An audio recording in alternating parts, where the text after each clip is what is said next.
Kenosha. Um, and so I have some problems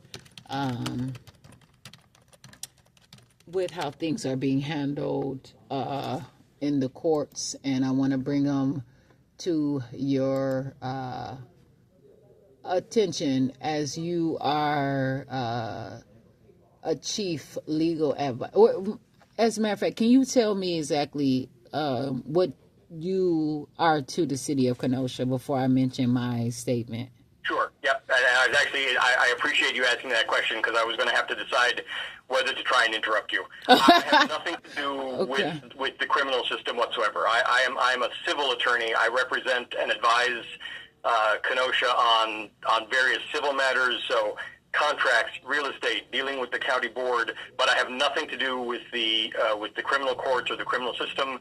And if you have an issue with how those courts are handling your matters, you really need to take it up with the courts, either with the judge who's assigned, or potentially with. I'm assuming because you're speaking with me, you don't have an attorney. If you have an attorney, it gets dicier for me to be talking to you at all.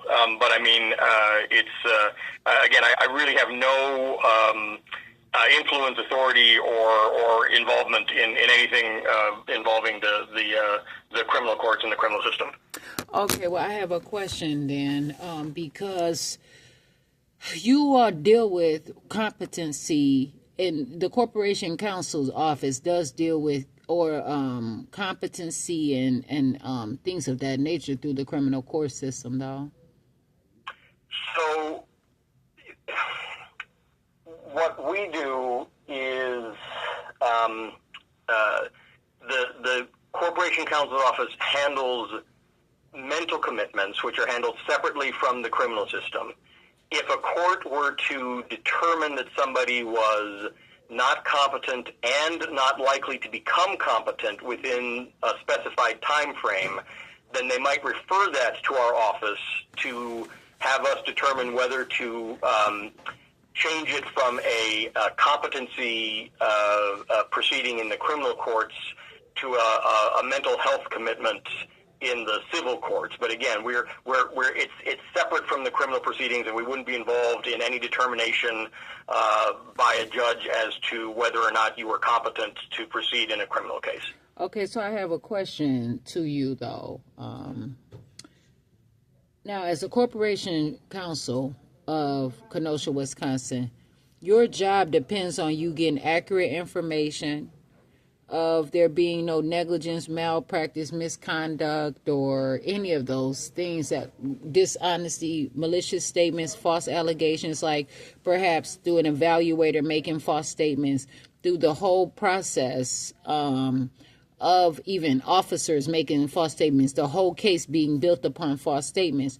You are an attorney, so your license, like if I would call and report you toward your license or anything like that, I'm sure that you would want to maintain the integrity of yourself and won't allow anyone to compromise that for you by sending you over something that comes from false circumstances and from, literally violating and abusing the full court system and my rights, my constitutional rights, or whatever it is. So how would you handle a matter such as that?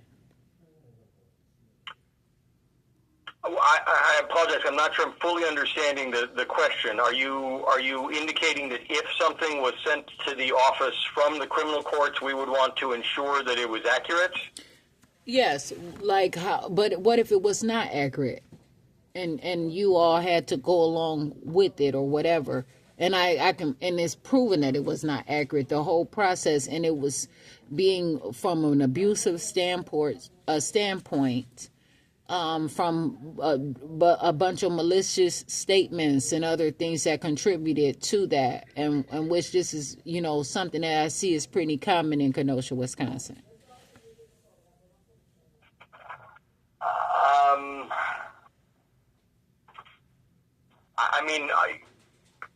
I would say as a general principle, we would obviously want to be relying on information that was accurate and correct.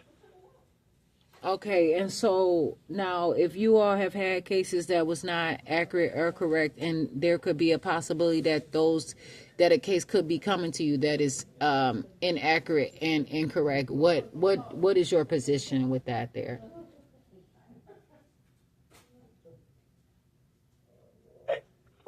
Well, I mean, I guess, again, what I would say is that we would review whatever information we received and then try to independently determine if there was sufficient information to proceed. How would you independently proceed with information that you don't know whether it's true or not? How would you make that determination?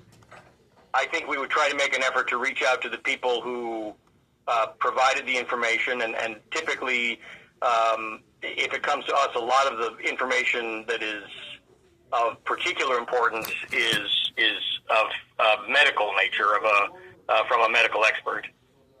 And if that medical expert has falsified information in more than one or even one evaluation, then what is your approach then? What is the approach that you take in that manner?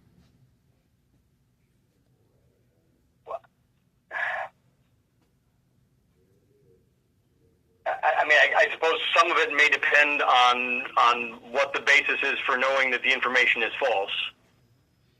What do you mean by that, please? Well, you're trying to present to me a scenario, and it's going to be very fact specific, so it's hard for me to give you an answer. You're suggesting that we could receive a referral over here based on false information. I'm telling you that we would probably do our best to check it and have some confidence in it before we would move forward. And you're saying to me, but what if it's based on false information? And I'm asking, how would I know that it was false? What's the basis for knowing that it's false information? What is the basis of you knowing that it's true information? Well, that's a fair question. I mean, as I said, I would assume that the attorney working on it would reach out to the people who are doing the reporting to try and determine what the basis for their opinions were and what the basis for the information was. But at any point, do you believe that everything that they submit to you is accurate and that is just how you accept it, just because they are perhaps a medical professional or they are perhaps an attorney? We don't typically have things from attorneys that come in here. From the medical professional standpoint, I will say that we tend to give a lot of deference to the medical professional because typically we don't find that there's a reason for them to provide information that's other than accurate. But again, if there was a reason for us to doubt or think that there was a problem, I would imagine that we would try to follow up. There's also the opportunity for an individual who, for example, I apologize. I'm sorry. I sort of lost my train of thought there. Just be yourself. I should preface by saying this isn't an area that I typically work in. Again, if there was a reason to think that there was a problem with, say, a competence report or a medical examination, I think certainly we would at least be open to exploring if there's additional information we should get. Okay, and so now, if I can prove that this is inaccurate and there's been a course from like just basically stretching from one dishonest report, which led to more and more reports that have built up to something drastic and tremendous, that is now causing just automatic, problems, and they're steady reusing the problem over and over. If I've been to jail or they're recycling the same misinformation over and over, violating the court system tremendously. What approach would I take for something like that? Where I know I'm sorry, go ahead. Because I'm asking you, how do you just only take their word for it? People are dishonest. People are malicious. Even so, that's another reason why I believe that these people are doing the things that they are doing